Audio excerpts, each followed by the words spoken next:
Hey folks, Dr. Mike here for the Making Progress channel. 9 rules of conduct for arguing with your partner. This is Making Progress video number 25 in the relationships and dating subcategory. I'm dipping the toe in to see how terrible it goes so I can dip back out and talk about robots getting sentient and all that other stuff. 9 rules of conduct for arguing with your partner. It's short of the 10 rules we did last time. It's just one rule shy of Jordan Peterson. But things I think are helpful when occasionally things don't go well and arguments ensue.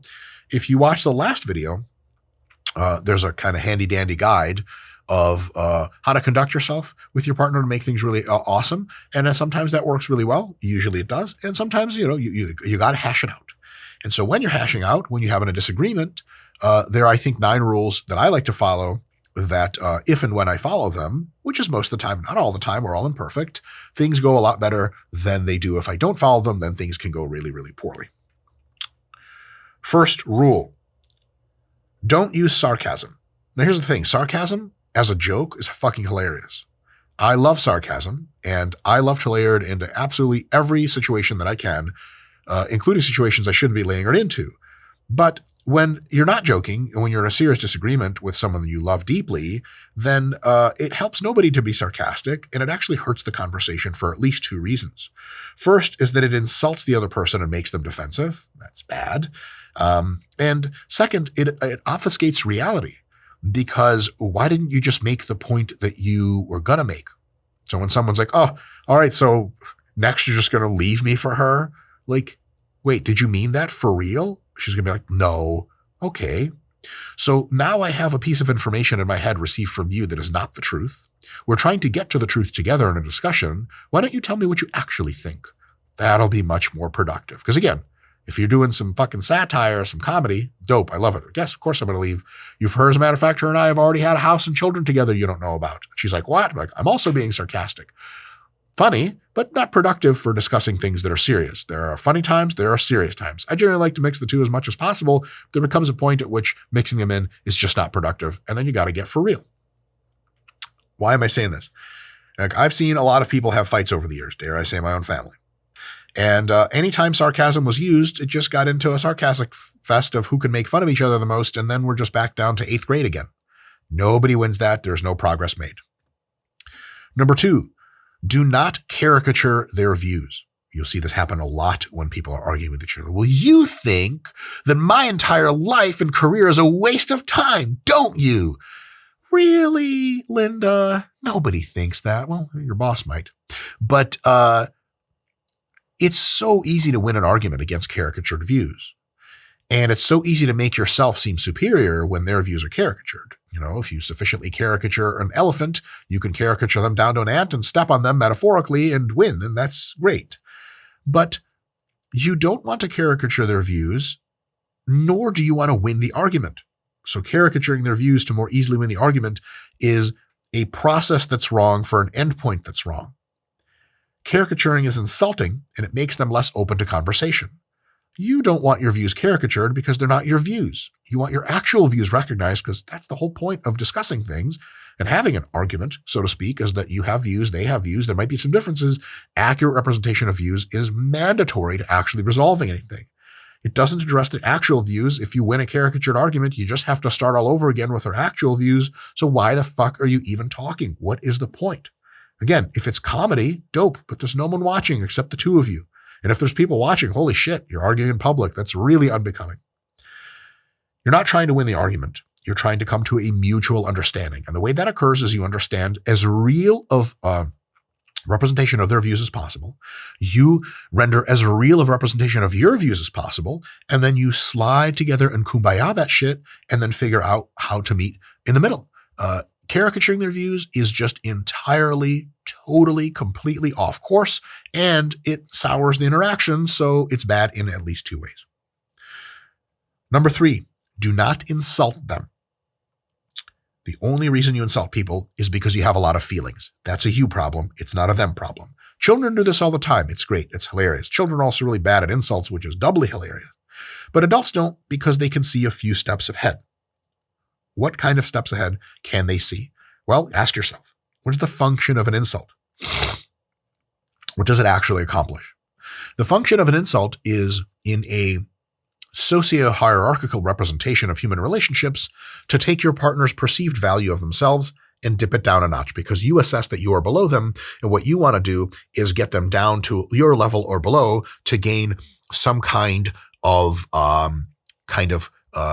hierarchical traction against them relative to them to neutralize the power dynamic and to be on more equal footing.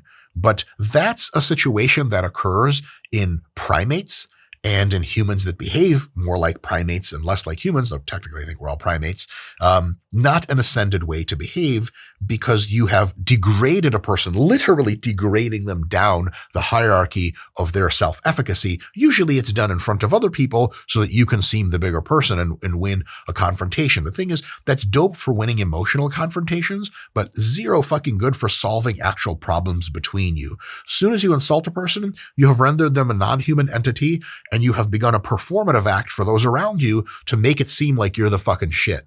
And if you can insult someone and they don't try to stab you, you actually are superior to them in the hierarchy. And other people go, damn, Jim really told that bitch. Fuck yeah, Jim. Fuck that stupid bitch. Great. That's what you want from your wife? For other people to think she's a stupid fucking bitch? Cool. I don't understand why you're in the relationship anymore. You got to get out. There's lawyers for that sort of thing. The function of an insult is always and everywhere that thing that I just said, bringing someone down a few notches. Does it actually accomplish the exchange of information to gain a mutual understanding and work towards one goal together? Because that's the actual purpose of a discussion. No, absolutely not.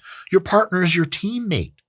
If you are huddling in your team, basketball, football, and you hear the other huddle and the other huddle, they're insulting each other, you're going to win 90% chance. Why? Because they're broken down. There's no more team dynamic. They're going at each other. You don't insult other teammates. You work together to the same goal. And this person is also a reflection of you as well. Remember, you're the person who married them or fucking are dating them. And you're like, dude, you're a real piece of shit, Deborah. And she's like, yeah, you're the man. You're the guy that dates a piece of shit. Oh, wait. Yeah, it's true.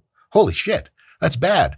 You insult someone that you love and have dedicated at least some part of your life to, you're insulting yourself, motherfucker. You played yourself. So it's stupid all around. It doesn't make any goddamn sense. Insults are always and everywhere, nearly always and everywhere, just to be scientifically literate, a fucking dead end.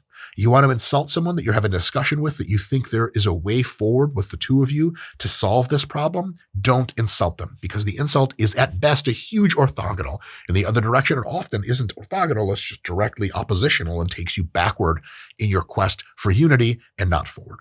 Really dumb. Now, is it tempting? Fuck yeah. Sometimes you're really good at insults and sometimes they underhand pitch you this shit. It's no good. It leads absolutely nowhere.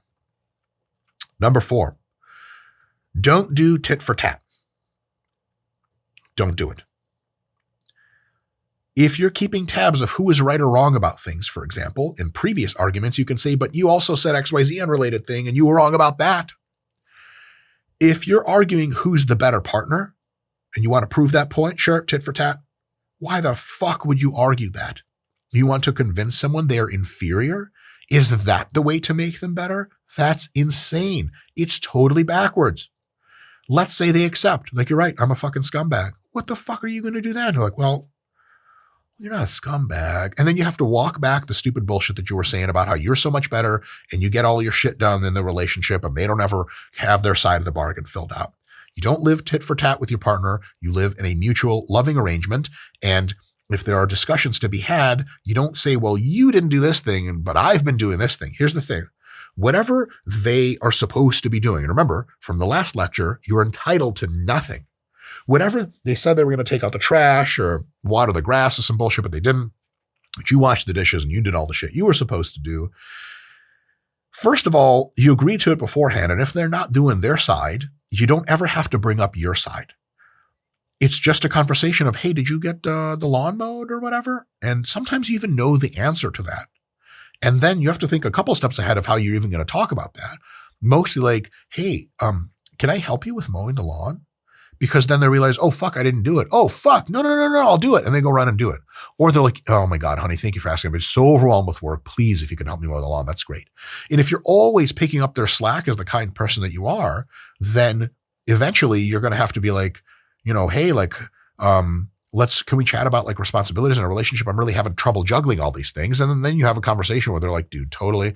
Let's hire a cleaning lady, or let me pick up a bunch of slack. You've been so great to me. The last couple of months have been so tough for me at work. I'm going to fucking have your back now. And then it all gets squashed out. At no point are you like, well, I'm doing all these things and you're doing nothing. You don't want to make a discussion, an argument more oppositional than it is by nature.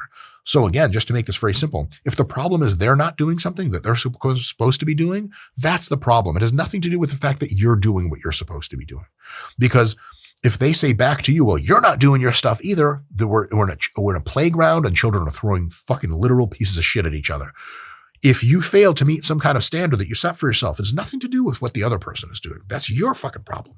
And if they're failing to meet their shit, that's their fucking problem. You never leverage yourself as like an angel of, oh, I'm always on my shit.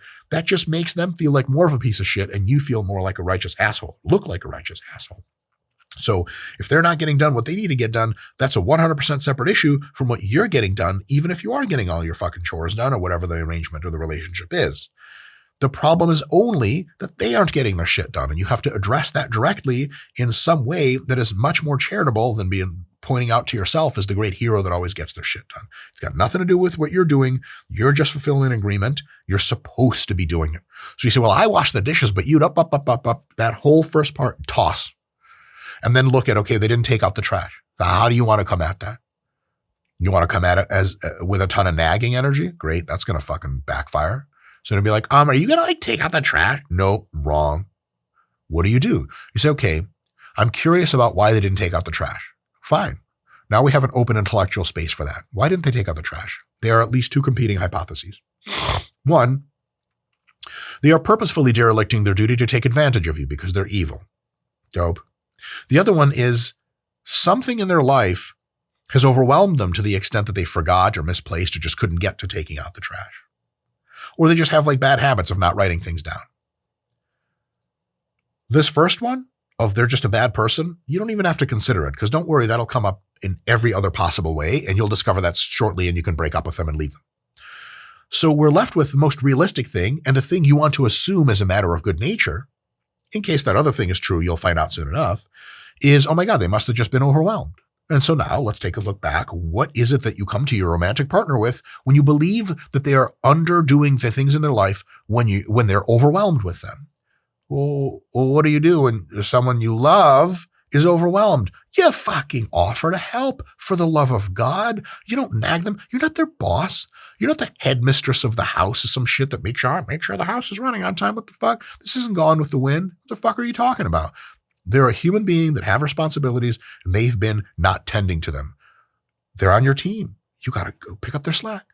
Now, you offer to pick up their slack, then that can usually start a conversation of them being like, oh shit, oh my God, that's right. I didn't write that down. Now they start writing things down, problem solved. Or they're like, well, oh my God, I'd love that. Thank you. I'm so overwhelmed recently. Thank you so much for doing this. I'm totally going to I'm not going to be overwhelmed forever. I promise. It's a few days, crazy times at work. I'm going to get on the shit. And they fix it. They get on their shit. You help them out. And like later, you'll be overwhelmed with work or the kids or some shit like that. They'll help you out. Not tit for tat. It's just what good couples do. So it's all love no matter what. Now, if you find persistently that you're covering their slack as a generous person, always coming to their aid, and the responsibilities that they've chosen, they aren't doing, and the responsibilities you have, you do plus theirs, all that requires is a very nice, easy, calm discussion at some point about responsibilities and just be like, hey, like I'm really having trouble meeting all my needs. Let's talk about what we for sure can do and not do. And when you start to go down the list of like, okay, mowing the lawn, I'll take that. And they're like, well, I do that. And you go, oh no, for sure. Do you sure? And they're like, oh yeah. Like, okay. Okay, cool. You sure you can do it? They're like, yes, of course I wouldn't. I'm like, well, you've been kind of overwhelmed with work lately, which is totally cool. But like, I've been covering the lawn mowing for the last like 6 weeks or whatever. It's not tit for tat. It's just a statement of fact. It's literally true. And you're like, I'm totally cool to keep doing that. I just want to make sure that we're both doing what we can. And so if they say, well, yeah, I can do it. And then they again don't do it and again don't do it, couples therapy. That's what that shit is for. Because they just consistently keep disappointing you like a fucking child would. Adults do what they fucking say, period. Sometimes they slip up and you help them.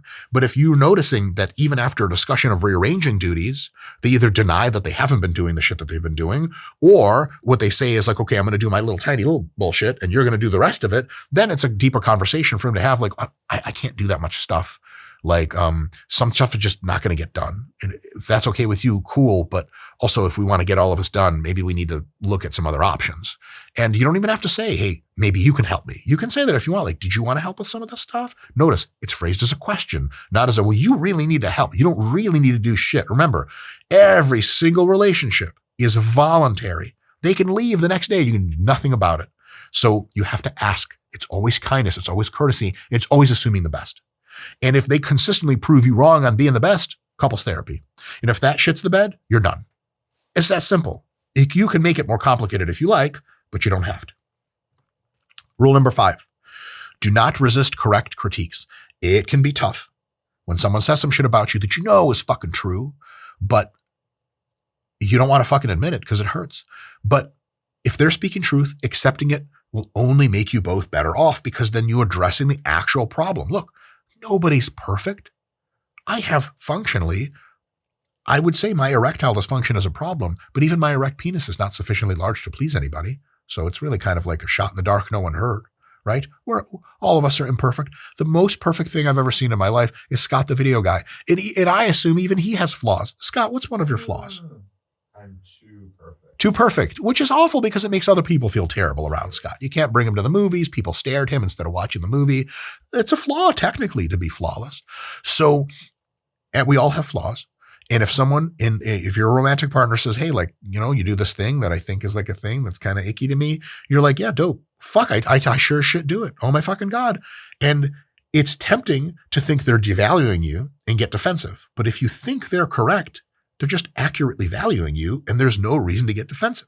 Like, hey, Mike, you have a weird shaped head. Agreed. You have strange ears. Agreed. Your nose looks like half a potato cut off. Really? It does? Agreed. That's all right. Now, hear them out, accept it if it's true, and work to change. They can point out accurate things that are wrong about you. You don't give up anything in a power dynamic.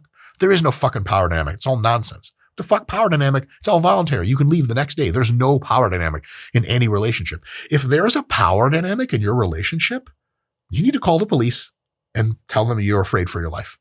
Because power only ever means one thing: physical force. Period. That's all power is. If there is no recourse back to physical force being done against your will, there's no power. Straight up. Like how the government has power. They show up with guns. That's it. So there needs to be zero power dynamic, ideally, in a relationship. None. If there is, that's a fucking problem. So don't worry about the power dynamic and how you look compared to them. You're just trying to be your best person, and they're trying to be their best person. And if they've leveled a critique against you, which is accurate, oh my God, thank you for pointing that out. It absolutely is a flaw of mine. I'm going to try to work on it, help me to work on it, etc. We're all trying to get better together, right? Think about a relationship like a team. We'll be talking about a lot, I'm sure, of that in the future. Teamwork. All social dynamics are teamwork. We're all on the same team. In a relationship, you're on a team of two. But imagine it's a basketball team where someone's like, hey man, like, your jump shot could really use work. You'd be like, oh, what the fuck? Man, my jump shot's great. Fuck you. Be like, what? But if you make more jump shots, we win. It's everyone's advantage to be like, yeah. Like, you think if Shaquille O'Neal's teammates said he's shitty at free throws, back in the day, he'd like try punch someone in the face? No, he'd be like, yeah, I absolutely suck at them. Let's try to get me better at them and also put me into fewer positions where I have to make free throws, right? Facts. That's just how it works. We're all trying to get better together. Now, to that end, defensiveness is a dead end. Don't ever be defensive. Ever. Because it's fucking pointless. There are only two possibilities. One is you think they have a valid point. Accept the valid point. Two, on the other hand, leads us to rule number 6. Do not accept any critiques that you don't agree with. So if you think their point is invalid, you do not have to agree with it. As a matter of fact, you really should not agree with it. To put it another way, don't accept that they are correct unless you really think so, unless you think they have a valid point. This doesn't even have to be confrontational. You can say, look, I definitely hear what you're saying, and I'm giving your points a lot of thought. And that's it. You didn't say they were right. You don't have to say, nope, wrong. I wish I had a better Trump impression. I just can't get it down. Dr. James Hoffman has an amazing Donald Trump impression that I can't do. You're not a doormat. And if you accept critiques that you don't think are true for bargaining purposes, you're going to have a fucking problem. It's really, really short-sighted. Because eventually when they bring that up for the third time, you're like, well, yeah, this is like your pattern. Like, this is what you do with the car. It's what you do with the house. Then you'll have to be like, remember that time when I acceded to you that I make the car dirtier than you do? They're like, yes. Well, I just agreed with you to make that argument go away. They're like, okay. So what do you really think? You're like, I think I'm cleaner than you. I make less of a mess than you do. Phrased very poorly because, again, comparing yourself to the other person is shit. So even if you're phrasing nice, you're like, I don't think I make a disproportionate amount of mess. I don't think I'm a very messy person in the grand scheme. They could be like, wait. So you lied to me? Like, well, yes, I did. They'll wonder correctly why you acceded to it in the first place. Because then every interaction they have with you from then on, until you squash this big problem out, they have one of two options of when you tell them things. Is he being for real or is he fucking lying to me to make me feel better? I don't want any of that shit. The clarity of communications between you degrades substantially if you are known for being the kind of person that for bargaining chips alone will accede to things they don't really mean. Yeah, you're right, honey. I do yell too much. Well, hold on, Jim. Do you really think that? Or are you just saying that so I get the fuck off your neck for a second? Accept critiques that are true. Do not accept critiques you don't agree with. Say, hey, I understand that you see it that way, but I'm definitely going to give it some thought. Anyone remotely intelligent can read between the lines and understand that's a polite way of saying, I don't agree with you. You can even say, I respect your opinion. I don't agree with you. You could very well be correct, but I don't see it that way. That's all I'm going to say. That's it. Then you don't agree. Then you can talk about who's right, who's wrong, blah, blah, blah, or just drop the issue altogether. But at least there's clarity of communication. That's a fucking big deal. I'd love to see that in the rest of the world. Someone comes up to you with a gun. Hello, I'm a criminal and I'm here to take your money. Please give me your money and you will be ensured of continual progress and happiness. I'm like, thank you so much, Mr. Criminal. Here you go. He turns around, you slap the gun out of his shit, you take his back. You're like, hello, I am a jiu-jitsu brown belt. You will not be having conscious thoughts in. You're out. Boom. Next, point number 7. Don't interrupt. Interrupting is something children do, and absurd adults that fight in grocery stores with each other that everyone makes fun of as soon as they go home. It's not something that rational adults do. Why shouldn't you interrupt? First, it disrupts the flow of communication and makes the situation less clear. That's obvious. You interrupt people, and both of you kind of forgot what the fuck you were talking about. Second, it insults your partner because it tells them you don't have the decency and respect to allow them to finish something. That sours the mood and makes resolution significantly more difficult. Third, it sets a precedent for them interrupting you and pumping that cycle up into infinity. You do it, they do it, you do it back again. At this point, the throughput of communication, the channel of communication between you is so fucking broken and the throughput is so small that the discussion is significantly less clear than it could be. Now, some people like to do diatribes for like 10 minutes at a time, where if you do one of these, like, don't interrupt me, and it can be really hard to keep their points in sequence because you want to, like, they've said a bunch of stuff you disagree with, but you're not going to remember any of it because the shit takes 40 minutes for them to say.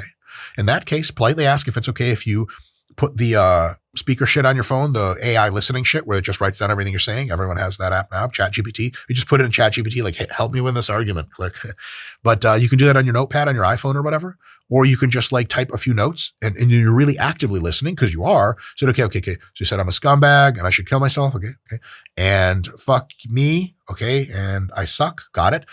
Obviously, I'm kidding, but you can take a bunch of their bullet points and write in mini proto responses to them because you instantly are like, ooh, that's wrong, and I know why. Write the little mini responses. You can debate, hey, hold on just a second. I'm sorry, just a second. Tap it in. Okay. And yes, please continue. And that way, you are logically ordering your responses and you are attending to all their points that they're saying. That is communication. They could say to you, like, look, just talk to me. Put your fucking notepad away. No, I won't. I won't put my notepad away because my notepad allows me to actually understand you better because I'm literally using it to memorize what you're saying and give you my best possible responses to your questions and concerns, which may be agreement with you that I would just forget. Nobody's smart enough, I mean, nobody, I haven't run into anyone smart enough to remember a 40-minute fucking diatribe, even a 10-minute, even a 5-minute diatribe in every point and subpoint, because sometimes people level some arguments that are like 10 point and you did this. At one time, you embarrassed us in front of Linda at the Walmart, blah, blah, blah. And you're like, oh my God, this is a lot of shit. It's totally cool to slow somebody down, take a pause and write it down. That's absolutely not interrupting because they're still going. You're not getting in a word in edgewise, but you don't want one. You just want clarity on the situation. And this way, you never have to interrupt them. You never have to say, ooh, can I respond to those 3 points before you continue? Because they'd be like, no, dope. But you responded already in little bullet points to yourself in your notes. And then as they keep going, you got all the responses. So when they're done, you're like, okay, thank you so much for that. To your first point, and then you rattle off. And you can be totally cool to give them a pause. Now, here's the thing. On the other end of the spectrum, first, on this end, don't interrupt. But on the other end, try not to ramble for minutes and minutes on end. You're communicating, which means you being heard is important, but them being heard back is equally important, at least by default. So if you have a 30-minute fucking thought stream you vomited onto them, I mean, fuck, what the hell are they supposed to respond to? Like at the end, they're like, man, that's a lot of feelings. I remember the last 10 things you said, but the first 100 are escaping me at the moment. So as the communicator, it probably behooves you to say a couple things and then open the floor up for discussion so that there's no need to interrupt you. If there is a big temptation for them to interrupt you, then chances are they're just an interrupting asshole, but chances are you're just a long-winded motherfucker. And I'm a long-winded motherfucker. So I got to cut myself off all the fucking time to let other people speak and coalesce their thoughts because I can just keep going. But that's not how a conversation works. But if someone should be interrupted, don't interrupt them because it's rude and it causes all these bad things. Just take notes. No problem. And again, if they don't want you to take notes, they're an insane person. You shouldn't be talking to them for much longer. Point number 8. Don't try to convince them that you're correct. That's what most people think an argument is, and it's actually never that. You are trying to understand their views, and you're trying to explain your views. Not convince them, just explain where you're coming from. Both of you together look at what is laid out in front of you, and you work together towards the truth. You're not trying to win anything, and there's no one spectating. I won an argument against my wife. Dope. Did you get popcorn and a fucking hot dog while you were at it? Did you win anything? Are you ranked higher against her in wife fantasy football? What the fuck are you even saying? We're trying to come together to an understanding. Together to an understanding. You're not trying to win an argument. You're not trying to convince someone that you're correct because you could not be correct. You could really think you're correct and really dish it out and like, I hear you, but what about this other thing? You're like, oh shit.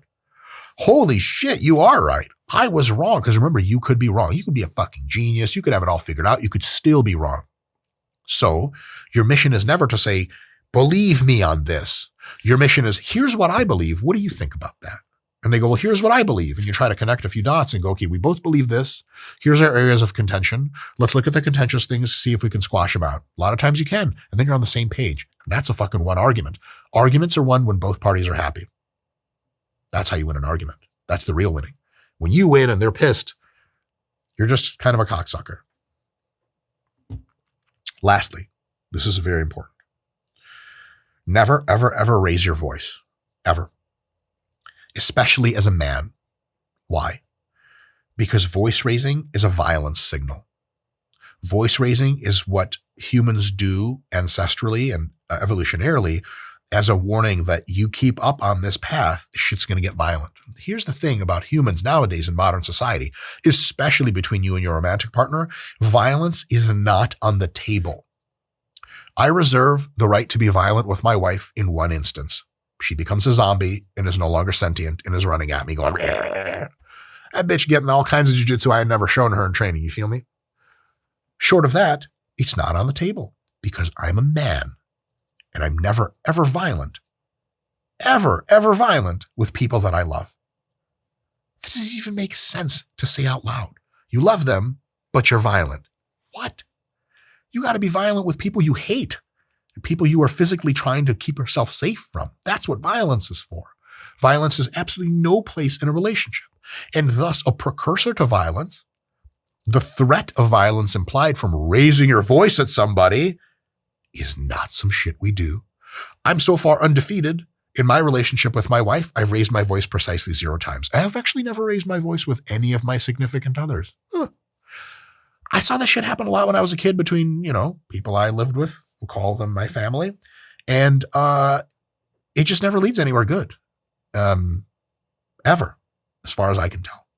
So as a man, never fucking raise your voice in an argument.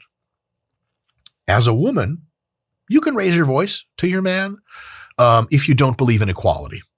Dope. You believe in the old ways of the man is superior and the woman is inferior. You can raise your voice because he doesn't take you seriously. Like you shouldn't be, because it's the 1920s again.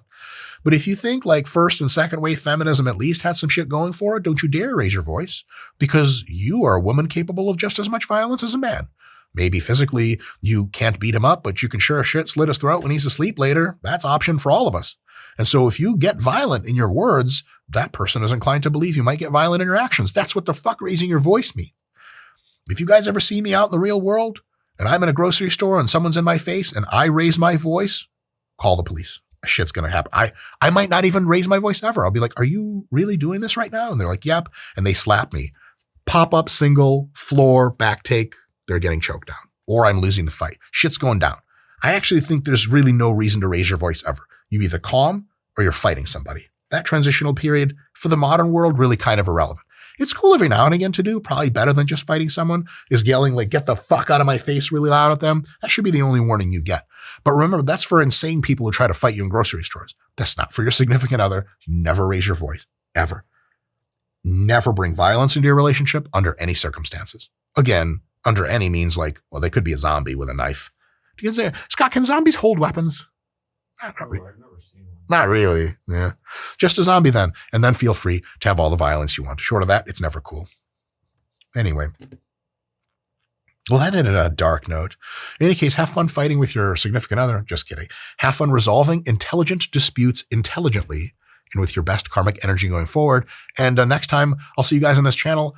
Maybe we'll talk about more relationship things, but probably you'll hate this. So we'll talk about other stuff like robots becoming alive, lasers, etc. See you guys then.